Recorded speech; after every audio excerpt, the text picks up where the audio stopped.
So, good morning, everyone. Before we give this time to Professor Anthony Yusei this morning, let me give a brief introduction about the speaker. So, Professor Anthony Yusei is a faculty of the University of Santo Tomas UST Conservatory of Music Keyboard Department in Manila, Philippines since 2007. He holds a degree in BS Architecture prior to his bachelor's degree in piano performance. He finished his bachelor's degree in piano performance cum laude in the year 2002 and his MA in piano performance in the year 2011, both at the UST Conservatory of Music. At present, he is in the process of finishing his Doctor of Musical Arts at the St. Paul University, Manila. As one of the most sought-after piano pedagogues in the Philippines today, his students have won numerous national and international piano competitions. He is regularly being invited to adjudicate both local and international piano competitions, as well as to give seminars to uplift the teaching standards in the Philippines. Professor Say is currently the president of the Piano Teachers Guild of the Philippines Foundation INC, PTGPFI, a position which he held from 2010 to 2014 and from 2018 up to the present. And without further ado, we now give this time to Professor Anthony Yusei. Good morning, everyone. Thank you very much for that wonderful introduction. I would also like to thank the AUP Music Department, Ms. Nerilyn Beracho, for inviting me to have this opportunity to share my experiences with you. I chose this title. Actually, Mom Nerilyn gave me several titles to topic to choose on, and I chose this one: Planning Your Music, the Key to Effective Practicing. Because through the years, I've seen so many music students who are very diligent, who spend lots and lots of time in the practice room, but some of them show not so much results. And personally, it was also my experience when I was a student. Many times I do not, my practice do not have directions. I just stay at the piano and practice for hours, thinking that if I spend those time, I will eventually become good. But later on, through my experiences in teaching, also my experiences in attending numerous festivals, conferences, competitions, both here in the Philippines and also in other countries, make me realize that the importance of effective practice. So whether you are a pianist, a vocalist, or an instrumentalist, it's all the same. And this morning, I will divide my talk to two main sections. So the first part will be about planning. Okay, planning your music and also planning your practice time, how to spend your practice time. Without planning, then your practice will not be effective. But of course, just having plans is not enough. You also need the various techniques to do proper executions. So, in the second part of my talk, I will also talk about some tips of proper practice techniques. So, how do you spend your time wisely in practicing? Okay, so let's start now. Okay. My assistant, Darlene Castillo, will be doing the PowerPoint for me.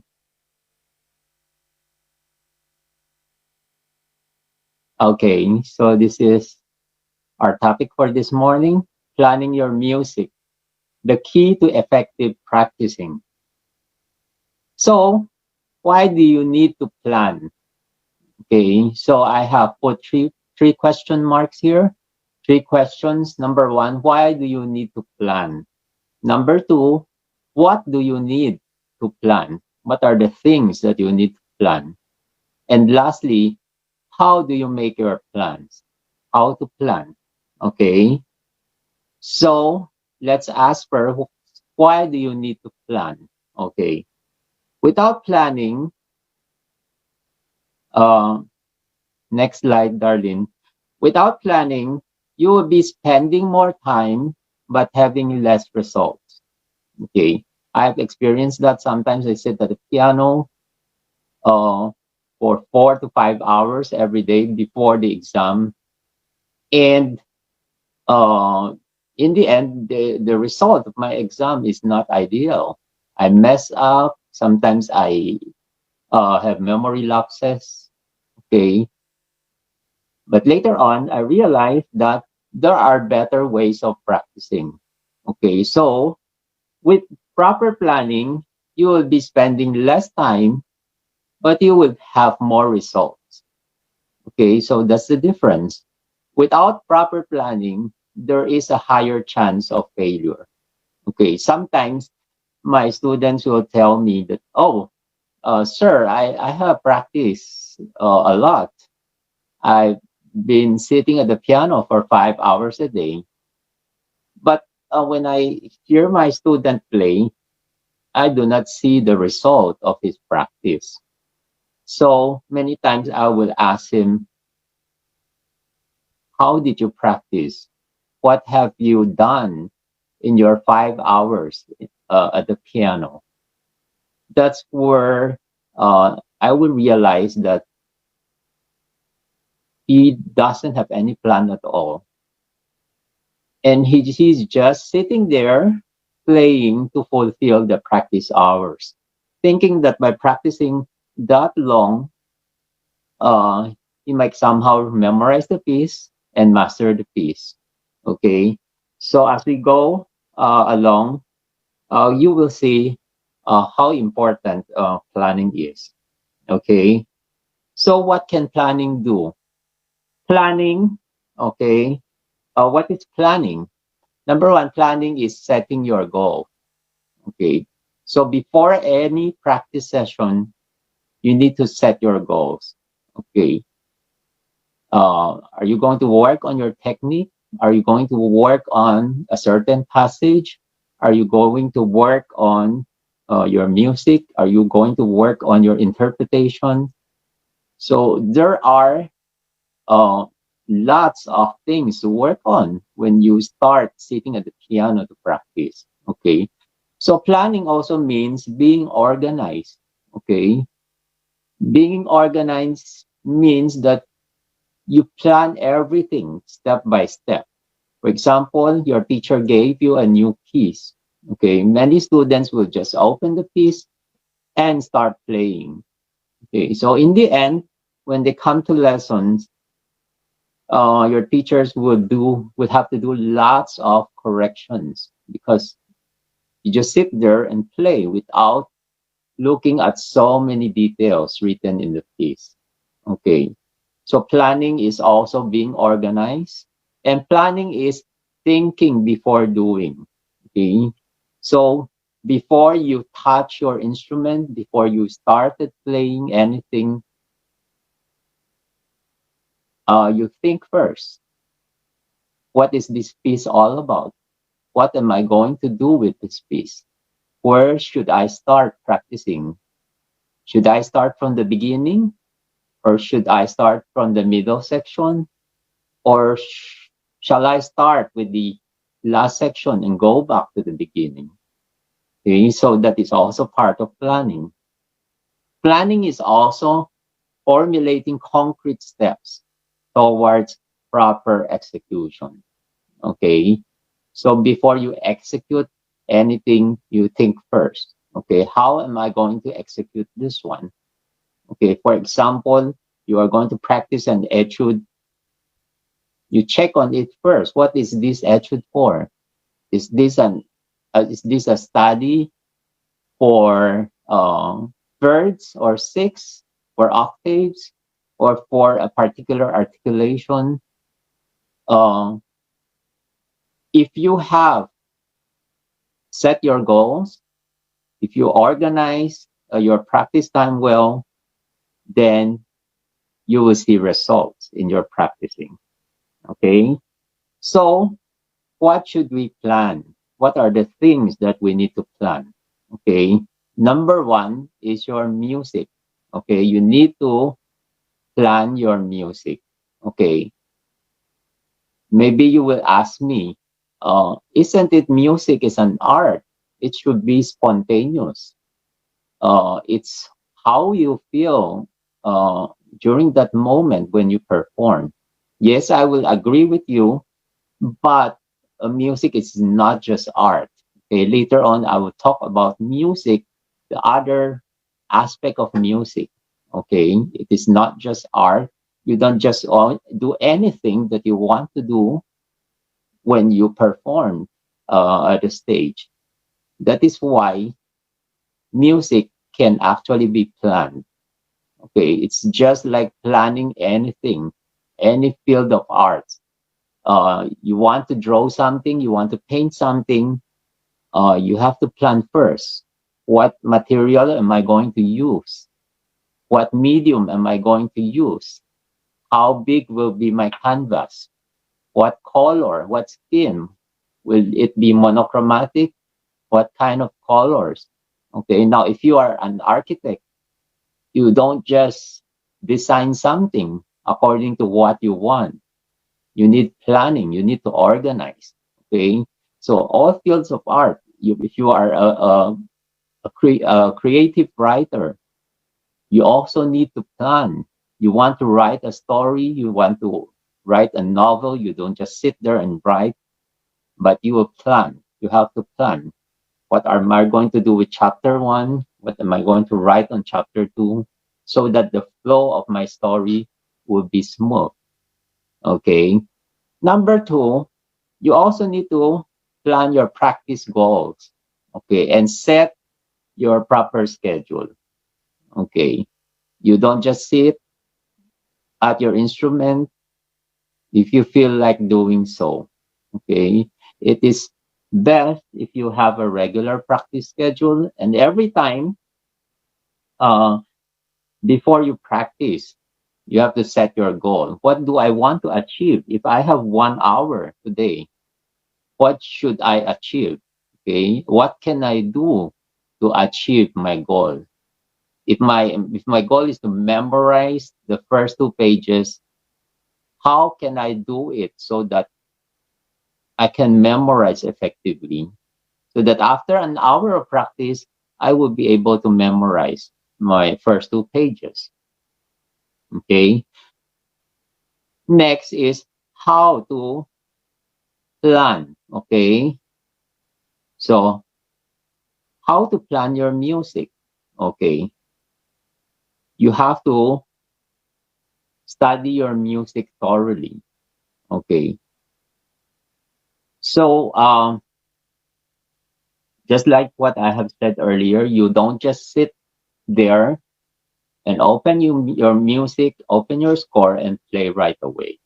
Okay. It is best that you study your music first. Okay. There are lots of things that you can do or you should do before actually playing your music. Okay. Number one, you have to know the stylistic periods. Okay. What period does this piece belong? Sometimes I will ask my student. Uh, for example, they are playing a Schubert piece. Then I will ask them, so what period does Schubert belong? And surprisingly, sometimes my student will say, oh, Schubert, isn't Schubert Baroque? You see, so it shows that he or she doesn't have any idea about stylistic periods. Of course, those who are enrolled uh, as music majors, You will be studying this in your music history, in music appreciation. But for private students, those who are not enrolled in music colleges and conservatory, um, sometimes their goal is just to be able to play some music. Now, as teachers, we have to show them the importance of knowing the background of music. Because when we play music from another composer, our role is actually to interpret what the composer wants. Of course, we can put in our own, we can contribute something, but uh, the first thing that we need to know is the intention of the composer. Okay, so it's very important that we know the stylistic period. Is it Baroque? Is it classical? Is it romantic? Is it impressionistic? Okay, and it is also good if we will know the background of the composition. Yesterday, I was doing a Hungarian Rhapsody with one of my students. It's his first session to study that piece. So before we started, I asked him about uh, just the title. I asked him what is a rhapsody, and he doesn't know what a rhapsody is. Okay. So I told him you need to understand, number one, what is a rhapsody? And number two, why Hungarian Rhapsody? Okay. Is is there is it related to the composer? Okay. Is it related to the background of the music during that time? And you have to know what era does the composer belong. Okay. So eventually we discussed a lot about the piece before we started playing. And that helps a lot because the moment he started playing, I realized that he is just playing the notes.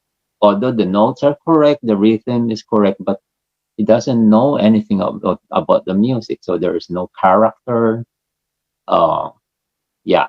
So I would always encourage my students to do lots of research before starting working on this. Okay. So the third thing is to know the composer. Okay. Not just knowing uh, his nationality or when he was born, but also the background. Okay, for example, Lis is Hungarian, so his nationality, his nationality is his nationality have something to do with the way he composes music. Chopin is Polish. Um, does being Polish affect the way he composes music? Okay, so it's very important that we also know the background of the composer. What kind of a person is Chopin? What kind of a person is Schubert? What kind of a person is Beethoven? Okay, and you will realize later on that it does affect the way you interpret, the way you study, the way you perform your music. Okay, so we need to know the composer. Okay, and then after doing some research, we go to the score. Okay, again, before you start playing, you have to read your score carefully. Some students are just so careless, they would just start playing without looking at the details in the score. So I wrote down some things or some details that we need. Okay, these are very basic, but I realized that many times we forgot to check on these things. Number one is the clef sign. which is very, very important. Sometimes a student will play very, very strange sound because of wrong clef sign. In the score, it's both in the treble clef, and then he will play the left hand on the bass clef. Okay, with and sometimes without realizing that he's playing the wrong thing. He thought that the piece is supposed to sound like that. So it's very important. Look at the clef sign. Okay, and then you need to look at the meter. Okay, which is the time signature. The time signature will tell us what is the meter of the piece. Is it in 2? Is it in 3? Is it in 4? Is it in 5, 7, or 9? It's very important because it will affect later on the entire feel of the music. Okay, for instance, if the piece is 6/8, the feel is supposed to be in 2. But if you do not understand the meter, then you will, in the end, you will be playing another sound. Then your interpretation of the piece will not be what the composer wants it to be. So it's very important that we look carefully. Later on, I will talk again about rhythm. Okay, when we talk about practice techniques. Okay, then we also need to check on the musical forms and structures. Okay, by understanding the form and the structure, it will make studying a piece much, much easier. And later on, if you want to plan your practice, which part are you going to start? Then it will be very easy if you understand the musical forms. For example, if it is a sonata allegro form, then you have to know where is the exposition, where is the development, where is the recapitulation, where is the first theme, where is the second theme of the exposition, where is the transition, and also, is there a coda or not? Is there a closing theme? So by analyzing all these things, it will make practicing much, much easier. Okay. Number 4, we need to also know the harmonic structure. Okay. We need to know the harmonic structures and the progressions. Okay. So when I say harmonic structures, you have to know what key you're in. For instance, a sonata might start with G major, but later on, uh, when you move to the second theme, it might be in another key already. It can be in D major, or sometimes the composer will shift to another key.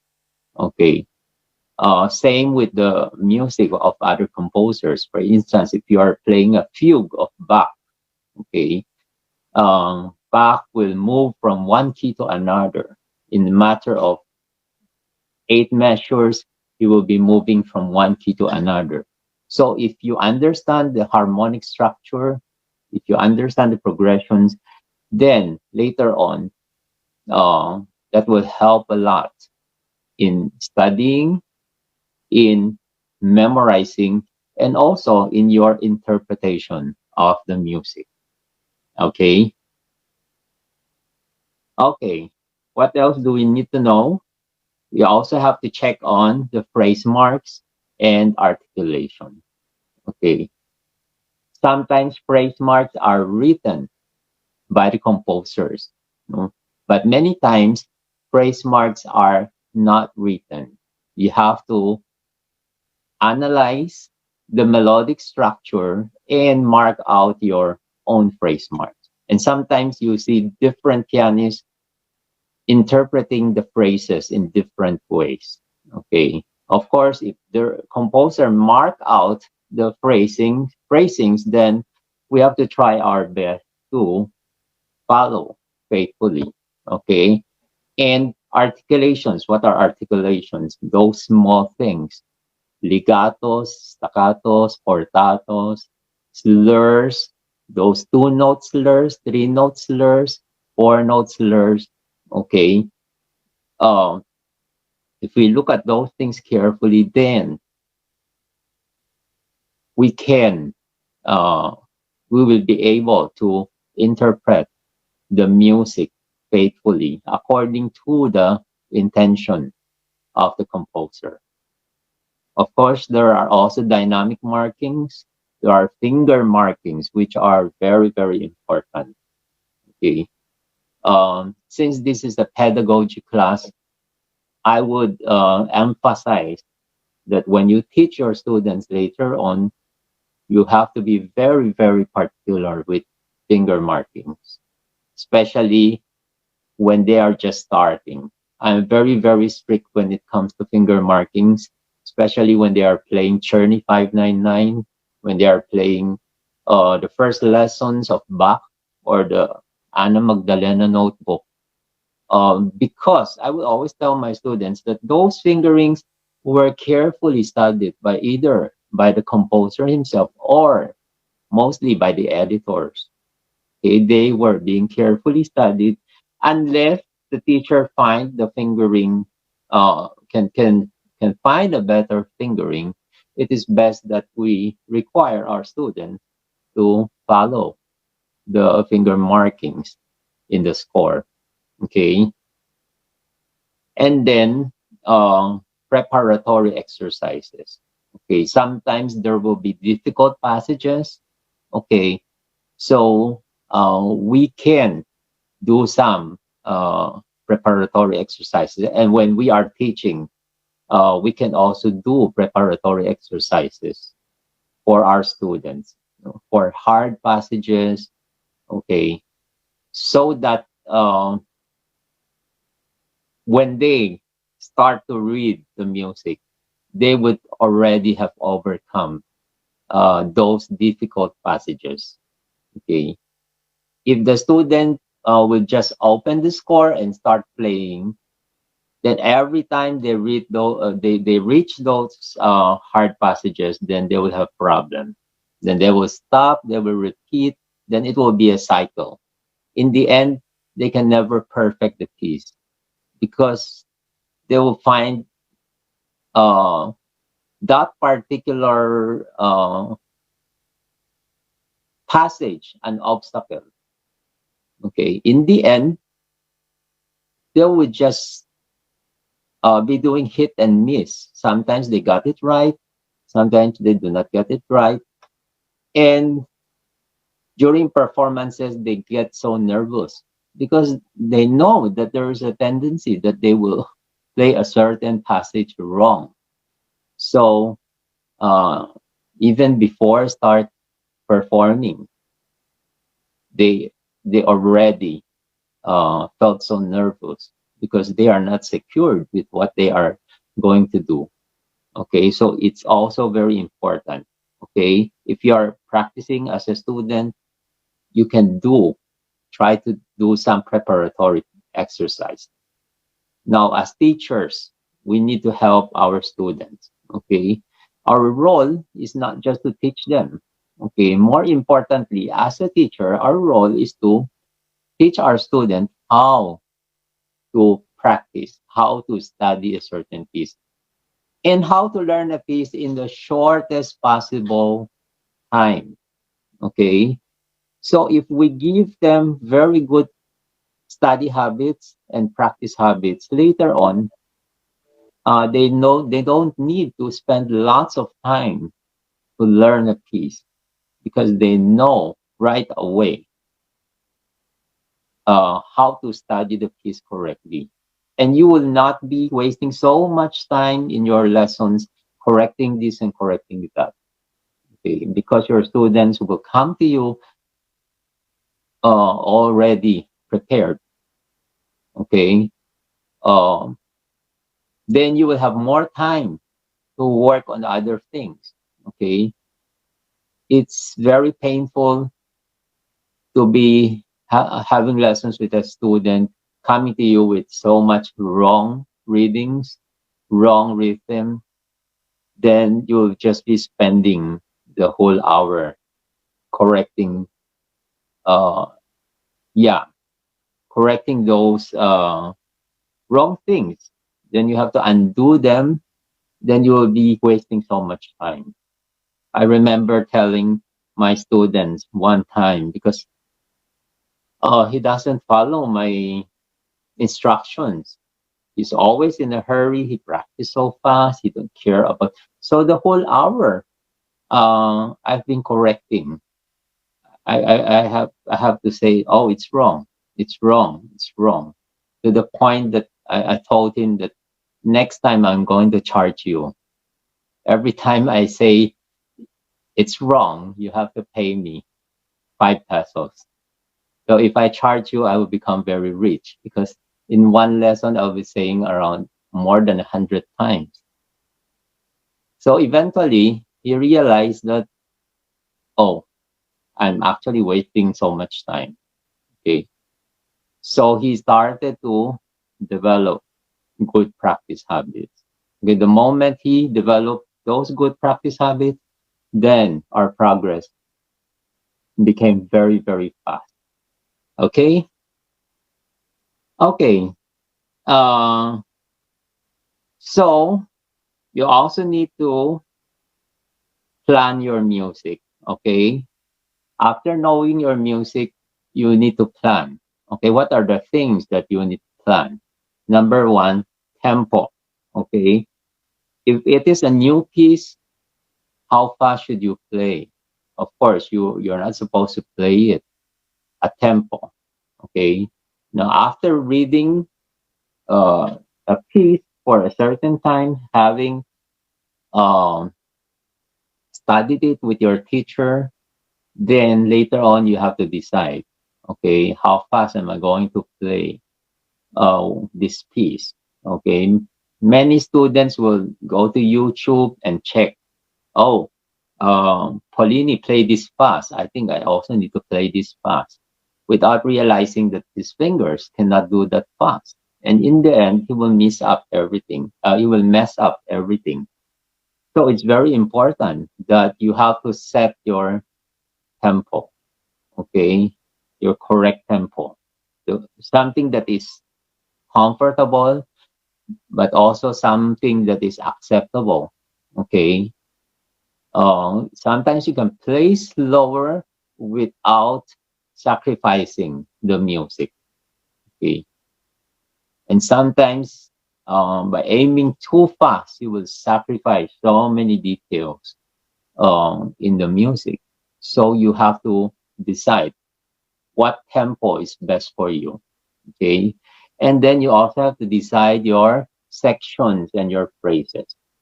For example, uh, it's a sonata form, then you have to, uh, of course, a sonata form, it's easy, because the form is very, what do you call this? It's very evident, okay?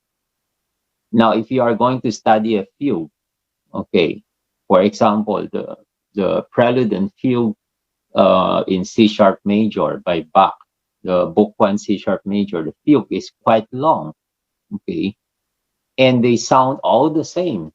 The theme just keeps on coming in, coming in. So if you do not divide your fugue into sections, then the audience will just be hearing a big chunk of music, and then in the end, they will not understand what you are playing.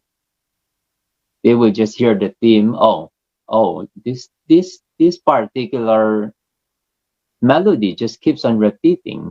Okay, but if you plan your pieces, your music well, then your audience will see.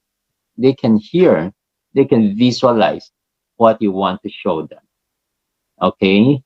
Number three, uh, you have to design your sound. I included this one. Actually, we need another session to talk about this one, no? But I included this one because it's very important. So I would just mention this in passing. Okay. So what is designing your sound? It's It's just like any other art. Art in architecture, you have to design. Okay, you want to build a structure, you have to design. Do you want it rectangular? You want it circular? Okay, or you want it triangular? Or for painters, they also have to plan. They have to design. Okay, for instance, you have to draw. You want to draw a cat. Okay, so what kind of cat am I going to draw? Okay. What will be the skin color of the cat? Okay. What will be the cat doing? Will he be lying down? Okay. Will he be sleeping? So you have to plan everything. Okay. So for music, number one, letter A, um, what will the end product sound like? Okay. So as you advance in your levels, you should be able to visualize the sound in your ears, okay, without going, okay, to check on other people's recording. Okay, of course, you can check other people's recording uh, to serve as your reference. Okay, but before checking other people's recording, you need to have a full idea of what your music should sound. Okay, because if you try to check other people's recording, then you will end up just imitating what they are doing. Okay. Letter B, you have to know what sound do you want your audience to hear. Okay. When you perform on the stage, will your audience love the sound you are producing? Will they like the music that you are playing? Okay. Then you also have to know what message do you want to convey your audience. Okay. Then you also ask yourself, does this piece have any emotional content? Okay. Some pieces can be more intellectual. Okay. Some pieces can be more expressive, more personal. So you also have to check on the emotional content of the piece. Okay. And lastly, you need to know the performance practices in relation to the piece. For instance, how do they do it during the Baroque era? Because the for example, the music of Bach, the music of Handel, uh, during the Baroque era, uh, the music, keyboard music, were composed for the harpsichord. Okay, during that time, the piano was not yet being used. So how do they do it?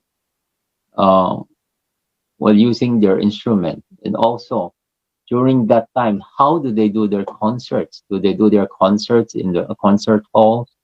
Do they do their concerts in the court or in churches? Okay, so knowing all these things uh, will help you, okay, decide on how to do your music, how to interpret your music, especially with Baroque era, those ornaments. How did the composer do those ornaments? Articulations. How are you going to decide your articulation? Okay. So that is also very important. Okay. Uh, then you also need to plan your practice. Okay. So earlier we talked about planning your music. Okay.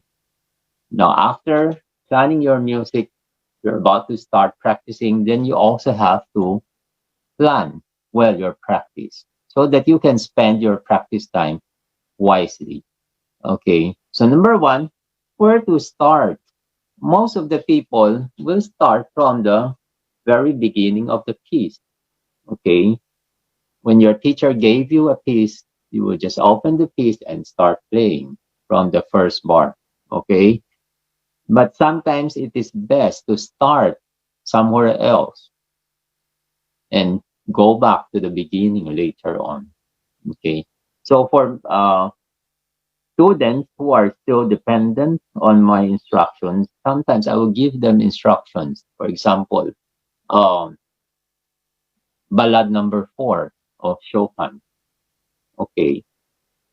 The most difficult section is the coda. Okay. So sometimes a student will learn, and until they reach the coda, they cannot play. Then they will tell the teacher, teacher, I cannot play this piece. It's too hard. It's too hard for me. Okay. So um, sometimes it is better to start with the difficult sections. Okay. And then, of course, later on, I will also talk about giving instructions, okay, on how to overcome those difficult sections. Okay. When you start learning a piece, it is best that you do not give up. Okay. Even when you encounter difficulties, instead of giving up the piece, you have to find ways. Okay. You can ask your teacher, you can ask your classmates, or you go to the experts. Okay. Ask somebody who have played the piece and ask for practice technique, how to overcome those difficult passages. Okay. Number two, you also need to decide, okay, what are you going to prioritize? Okay. I have 1 hour today of practice time. So what am I going to prioritize? Am I going to do my skills? Am I going to do my arpeggios? Am I going to do my finger exercises? Or am I going to study a certain piece? Uh, if I'm going to study a certain piece, then I have to decide which section am I going to study, and then how am I going to practice that section? Okay, so there are so many things that you have to decide. Okay, if you are used to deciding, then you don't really need so much time to think, oh, what am I going to do today? You will be forming very good habits of practicing. Then eventually, when you you're seated in front of your instrument, then right there and then you will know. You will become very organized, and then you will know, oh, today I'm going to practice this one, and these are the things that I'm supposed to do. Okay. So you need to set your goals. Okay. You can set long-term goals, and you also have to set short-term goals. Okay. Long-term goals, for example, one particular level. Okay. For a music major. For example, you are in level 5, your teachers gave you several pieces, gave you 5 symphonias, Mozart sonata, 2 romantic pieces, okay, 2 modern pieces. Then you have to plan, how long should I finish these pieces? So this is your long-term plan. Okay, am I going to finish it in 1 semester, 2 semesters, 3 semesters? Okay, so what should I do so that I can reach my goal in time? When do I need to memorize everything? Okay, when do I need to master everything? Okay, so you have to set your goals. Okay, aside from long-term goals, you also have to set short-term goals. Okay, so what are short-term goals? Per week, okay, per session, per hour. Okay, so weekly, what should I achieve for this week? Okay, I have 5 days. I can practice this week. Each day I have 3 hours. So how am I going to spend the 3 hours? Okay, sometimes you'll get really lazy. Okay. I always tell my students that, oh, laziness is human nature. Okay. No matter how much you love music. Sometimes you also get lazy, especially if the pieces are difficult. Okay. And sometimes you will need to play a certain piece because it's a requirement. You don't really love the piece. Okay. So you would rather play the pieces that you love. But there are requirements. You have to perform them. Okay. So if you have plans, then no matter how lazy you get, when you have plans, you have organized everything, then uh, it will become something that is automatic. Okay. I have to do this today. I have to do this. This hour, I have to do this one. Okay. It's just like doing exercise, physical exercise. Okay. I jog every morning at 5 a.m. Sometimes I walk up at 4 and then I'll think, oh, maybe today I can just skip today and just stay in my bed and watch TV. But later on, I will realize, oh no, I have a goal. I need to reach my goal because my goal is at the end of the month, I need to lose 2 kilograms. If I skip today, my running today, maybe I will not reach my goal. So eventually, I will just rise up and go and jog. So it's the same. Okay. If you have goals, oh, this week I need to memorize this piece. I need to work on the voicing of this piece.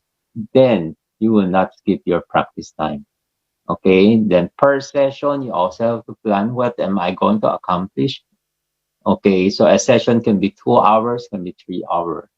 Okay. And in that 3 hour session, what am I going to do? The first hour can be dedicated to practicing each hand. Okay. The second hour, I'll try to play both hands together. Okay. The third hour, I will try to memorize or I will try to analyze the music and memorize the harmonic progressions. Okay. So planning. Okay. Remember, planning will save you lots of time. Okay. Next, you need to keep track of difficulties encountered along the way. Okay. So uh, you can seek help if necessary. Okay. Sometimes it's just a matter of changing the fingerings. Okay. You practice the passage for 1,000 times and it doesn't work. But amazingly, sometimes you ask your teacher, I cannot get it. Then your teacher will ask you, so what finger are you using? And then your teacher will ask you, oh, why don't you try this fingering? After playing it for 3 times, oh, amazingly, you can play it right away. Okay. So you have to mark down, these are the passages. I do not understand this passage. Why did the composer wrote it this way? Or this passage is impossible. My fingers cannot do it. Okay. So you can seek help. Okay. If you need to research, you can go. It's very convenient today to do researches. You just have to click on your Google and then you will see so many suggestions. Okay. Of course, you have a teacher. If you have a teacher, you can always ask your teacher.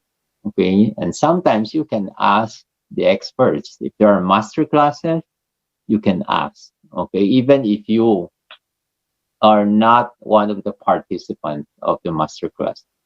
Sometimes you can also ask, you can approach the master teacher and ask, I have been having problem with this passage. Maybe you can help me. I'm sure they will be very willing to help you. Okay.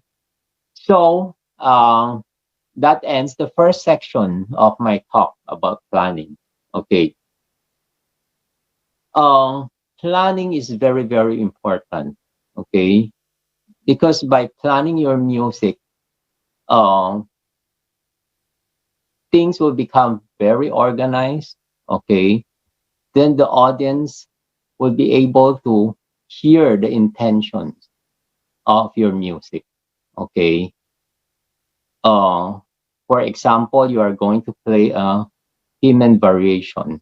So how are you going to make each variation sound different? Okay. So you need to plan. Okay. What am I going to do with the first variation?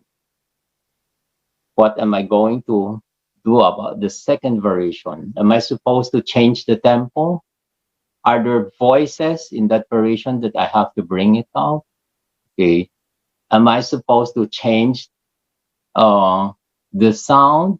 Okay. If there's a uh, repetition, am I supposed to play it softer or am I supposed to play it louder? Or should I change the articulations? If there are ornaments, should I add some ornaments on the repeated passage? Okay. So I at this point I would like to share a music with you. I've worked with my student on this Finland variation by Beethoven. Okay. So we plan every step of it, and I want to share with you the end product. You will see uh, how a music can sound with proper planning. Okay, Darlene, is the video ready?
Okay, so you see that's the end of result of planning the music.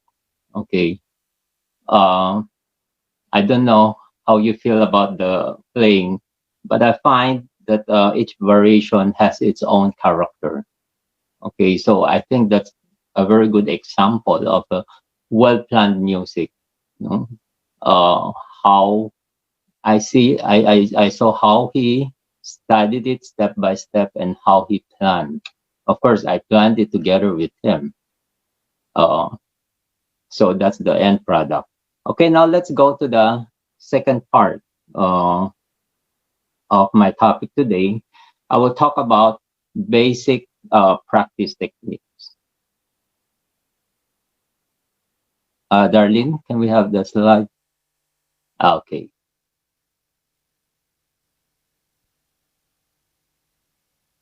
Okay, so we need to, first of all, we need to go back to the basic. Okay, so what is the basic? We have to know what is music. Okay, I will always tell my students that music is both art and science. Okay, we always think that, oh, music is an art. You have to be expressive. You should be expressing something.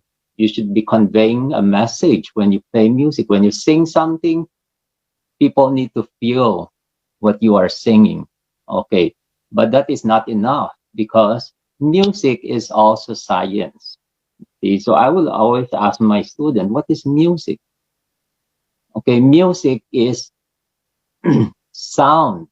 Okay, and what is sound? Sound is science.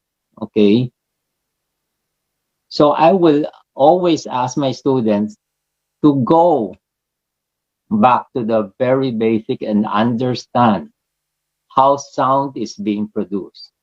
Because in the end, what matters is the sound that we produce in our music. Are we producing good sound?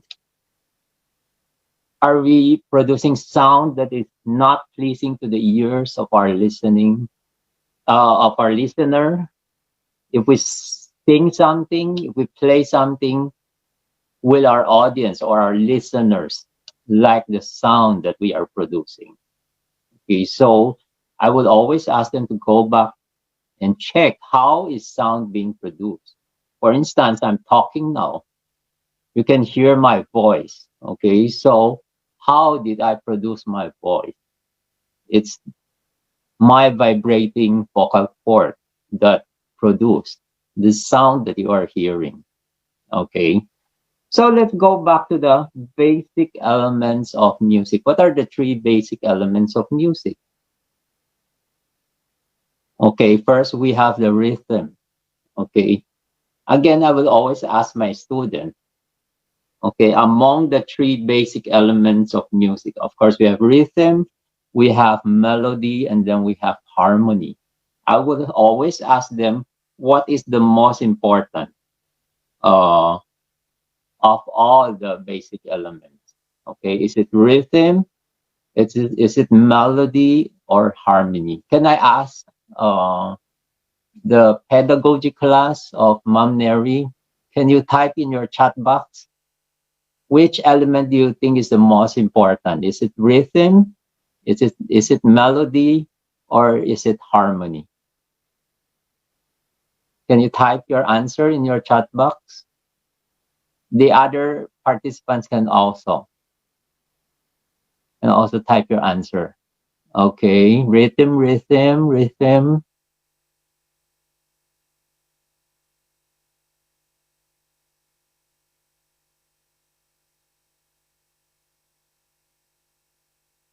Trinity. Okay.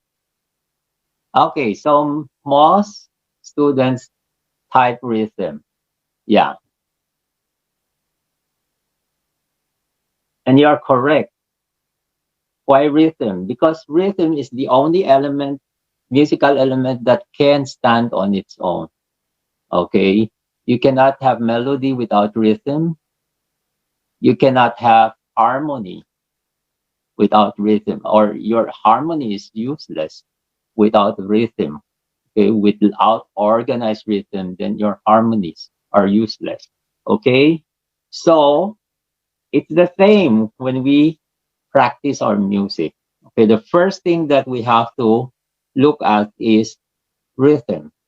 Okay, so the first thing is to figure out the system of counting.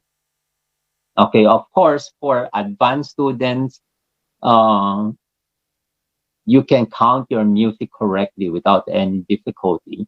Okay, but for beginner students, no, especially for pedagogy pedagogy students who are teaching young beginners, okay, uh, sometimes or for advanced students, sometimes you will encounter pieces that have difficult rhythmic patterns. Okay, so what are you supposed to do? The first thing that you can do is when you encounter difficult passages, no, uh, in terms of rhythm, you try to always look for the smallest value of note in the piece, okay, and base your counting on the smallest value of note, okay.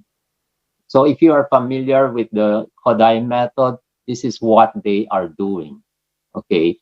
You go to the smallest value of note. For example, in a 4/4 time signature, okay, if your smallest value is 8 notes, okay, then I will let my students count 1 and 2 and 3 and okay.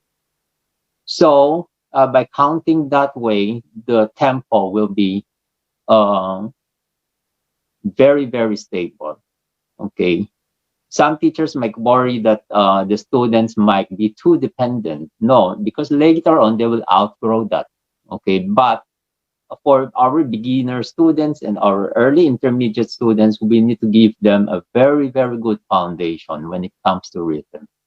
And the most important thing about rhythm is the steady beat. Okay. So the beat is the most basic unit, okay, in rhythm. Once your beat is not steady, then problem will arise. Okay. And the second thing, if you have steady beat, then you can keep a very steady tempo or speed. Okay. So that is a good way to establish very good sense of rhythm for our young and beginning students. Okay. So for example, for triplets, you can let them count one two or if you want, one theta, two theta. Okay. And once you started counting one theta, two theta, the whole piece, you have to let them have the same system. Okay. For 16 notes, you want them to count one or one ta theta, okay, one ta theta, okay, whichever you want, okay. So if you give them a very good system of counting, later on they reach the advanced level, they will not have difficulty.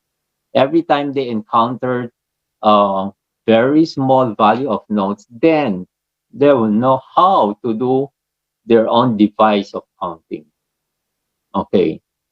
Later on, when they play Chopin, okay, you have 2 against 3, you have 3 against 4, you have 5 against 6, and then you have long passages. Uh, According to my experience, if they are being trained well, almost all of them later on, you don't need to correct their rhythm because they will get used to counting already. Okay. Number 3, clapping and counting aloud is still effective for advanced students, okay, especially when counting complicated rhythmic figures. Okay, so all the more it is very important for beginning students. Okay, I let them clap and I force them or I require them to count aloud. Okay, many times a student will tell me, "Oh, teacher, I'm counting in my mind." I will always tell them that, "Oh, counting in your mind is not counting. You have to count it aloud or else it's not counting." And by counting aloud, you are also training them to express themselves. Later on, if you want them to sing the melodic lines, then they will have no problem singing because they are so used to counting already. Okay. The next, uh, yeah, I will give you an example. No, for example, this is the introduction of this piece by Liszt. No, the Soneto del Petrarca 104. Okay, the introduction part. Can we have the piece, darling?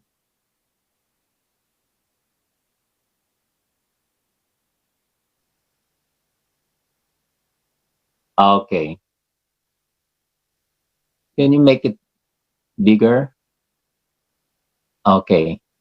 Okay, so you see the introduction is syncopated. Okay. So I was having lessons with my student the other day, and he got so confused. Okay. So what I asked him to do is to disregard the notes first.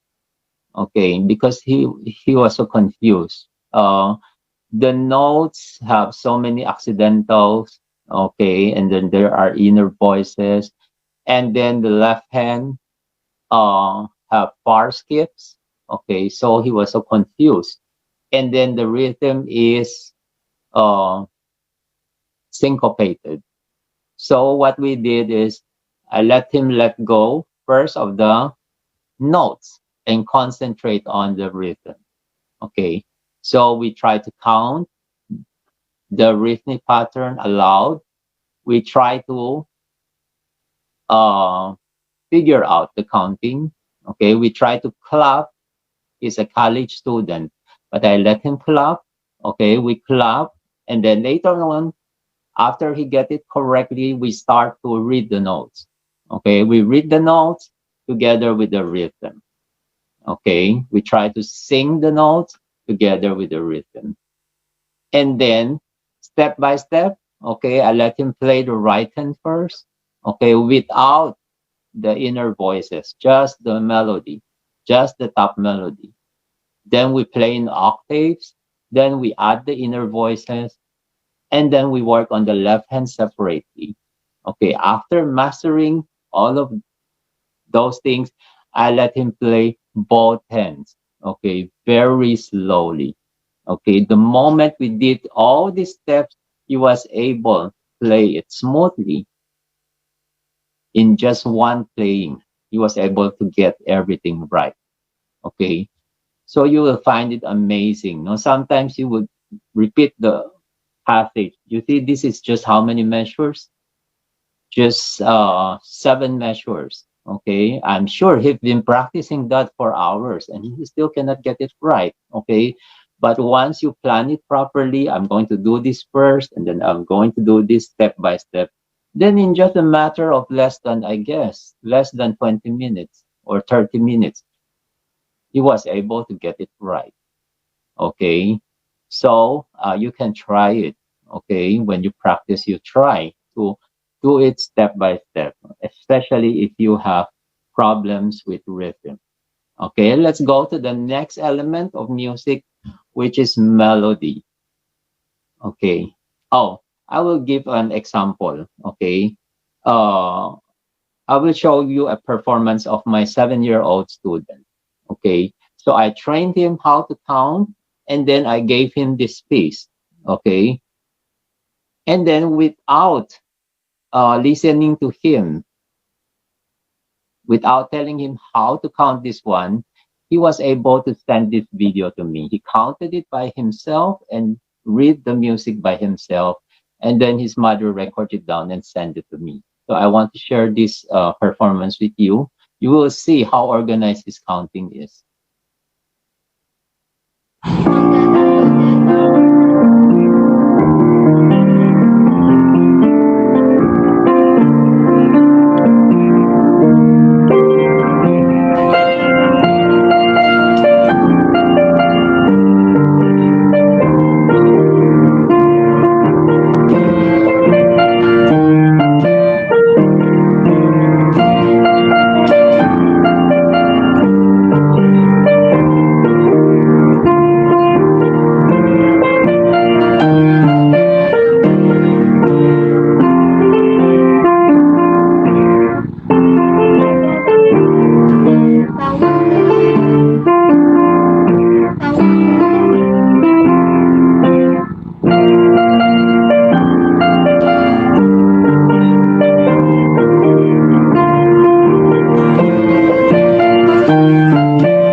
Okay. So you can hear the boy counting. Okay. I didn't tell him how to count it. Okay. He figured it out by himself. And he learned the piece by himself. Okay. So you see, if you train them well, then you gave them a very good foundation. Then they can learn pieces by themselves. By the way, for this particular boy, I started him with the piano adventures. Okay, the new series of Favor and Favor, my first piano adventures. Okay, then we did level one. We finished level two, and I think he's already good enough. So I just skipped him to do Journey 599. Okay, and we did back first lesson. So at the moment, we are almost finishing the Journey 599. We already crossed half of the book. Okay, and then for back first lessons, we are already in book two. Okay, so you can see the result of giving them a very good foundation in rhythm. Okay, now let's go to melody.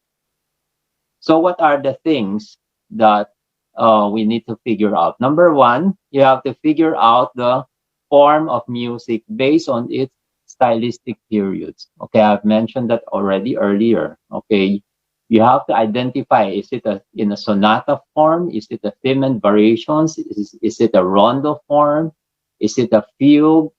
Is it a dance form? Okay, so you need to do some researches because it will affect, okay, the way you decide your phrases, how you shape your melodic lines. Okay, and then you have to mark out the sections. I've mentioned this already earlier. You have to decide your phrases, and you have to know the intentions of the composer. Before you do your own thing, you have to ask always, what does the composer want? Okay, if I did this, will Schumann be happy? Okay, if I alter this passage, if I change the phrasing, will Chopin be happy with my playing? If Bach is seated beside me and he hears me playing this prelude and fugue, will he get mad at me?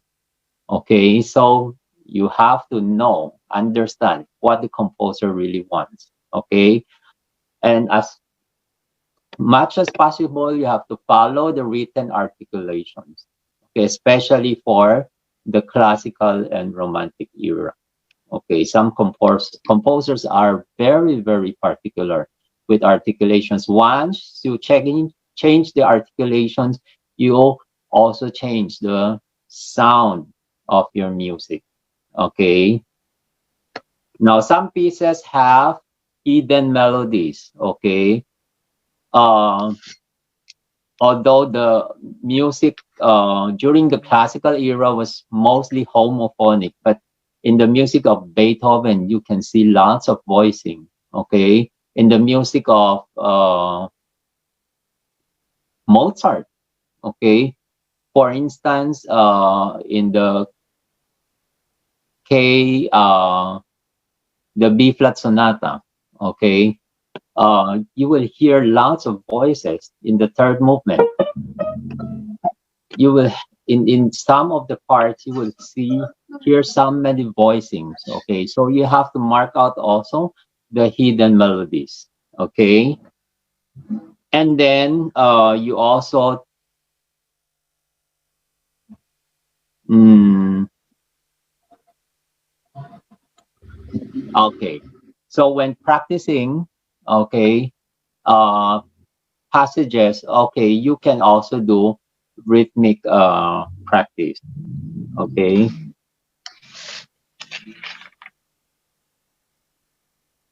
okay. So this is also for melody. I included this one, rhythmic practice. I don't know if you are familiar with rhythmic practice. Okay. So there are two ways of doing it. You can combine long notes and short notes. So for example, a scale passage. You can do or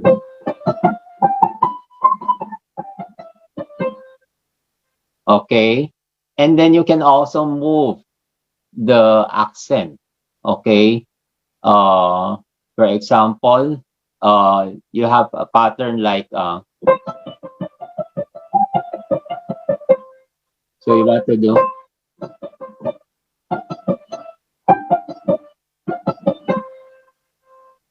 okay, then you can shift the accent.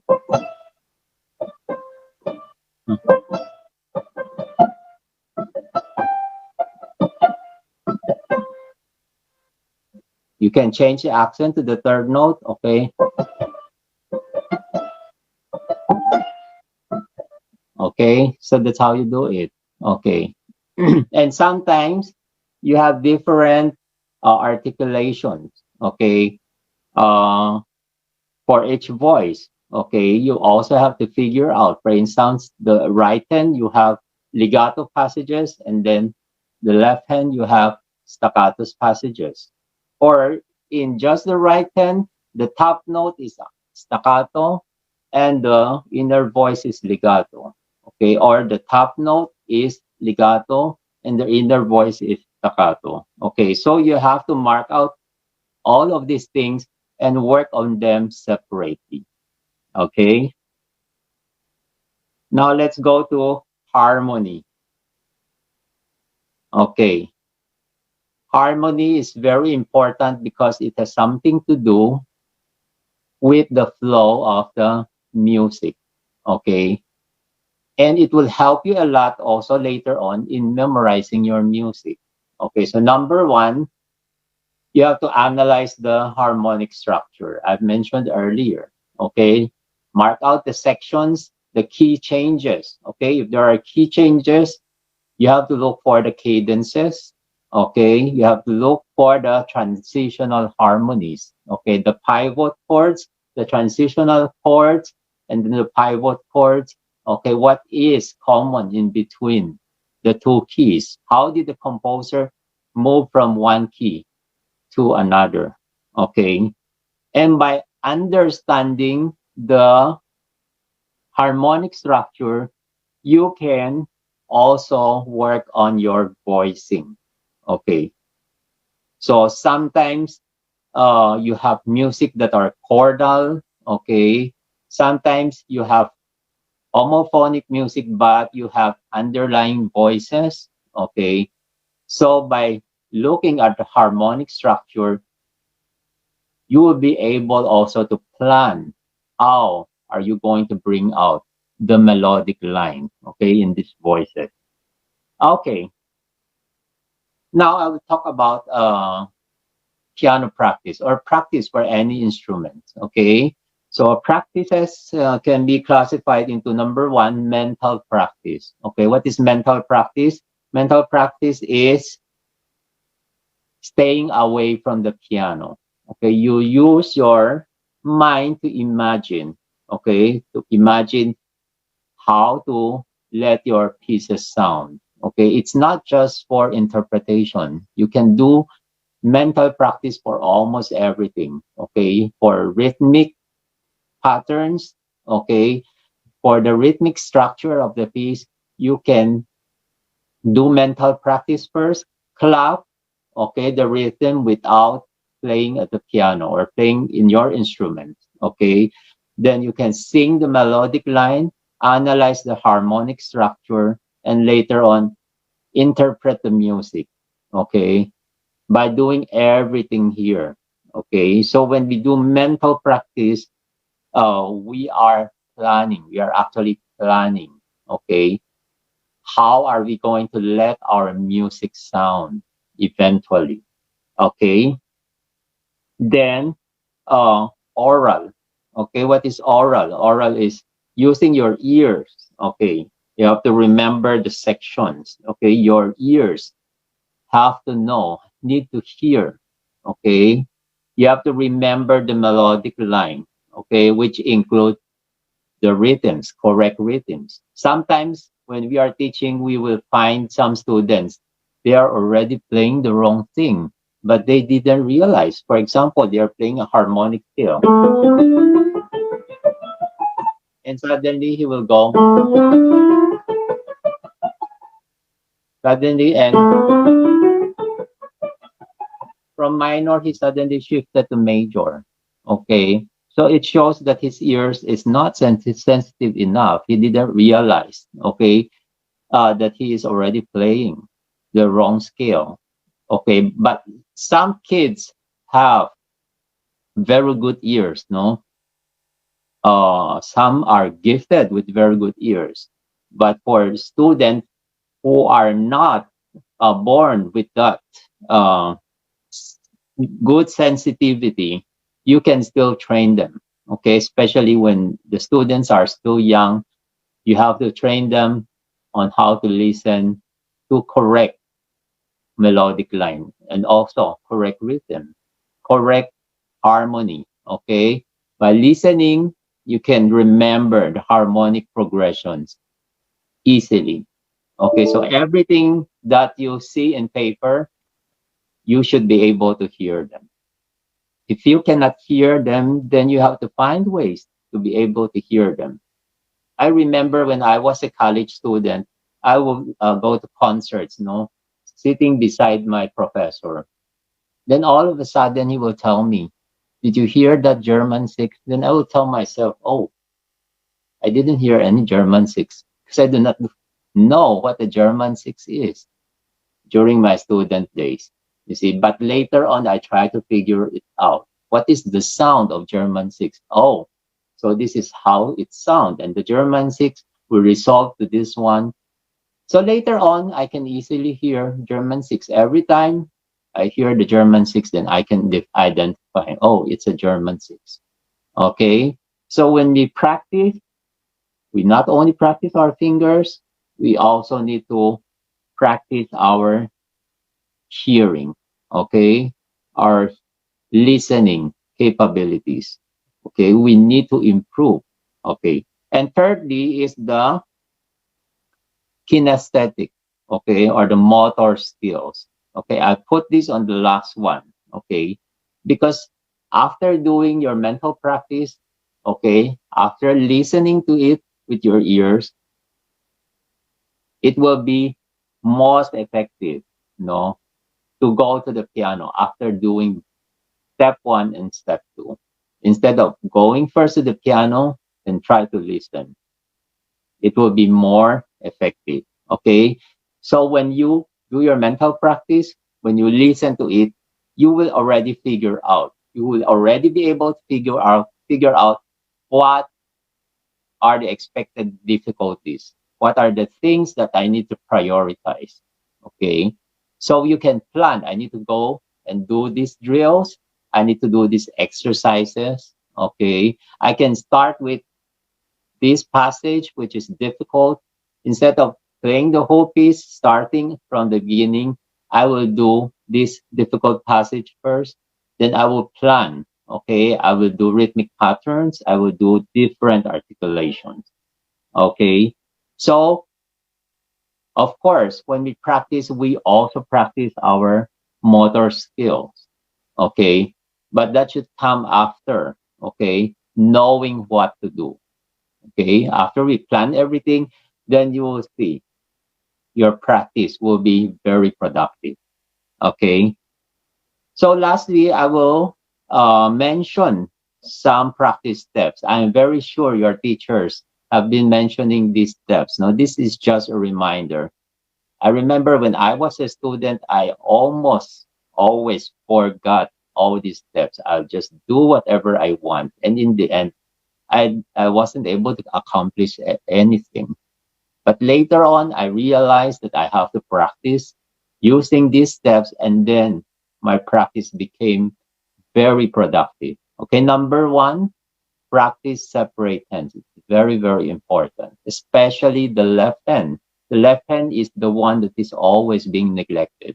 When we are playing, most of the time, our ears are concentrating on the melody. Okay, so most of the time, we do not listen to the voicing, we do not listen to the bass line. Okay, so practicing separate hands will do all these works. Okay, especially the left hand. I always tell my students, if you do not have enough time, okay, you can forego the right hand, but you have to make sure that you have to practice the left hand alone. Okay, if there are voicing, you have to practice each voice. It's very important. Okay, number three, practicing by sections, starting with the most difficult parts. Okay, the most ineffective practice is playing the whole piece over and over and over again. Okay, if you do that, I can tell you that you are just wasting your time. Okay, you have to pick up sections, okay, which you need to work on and work on them before going back to the other sections. Okay.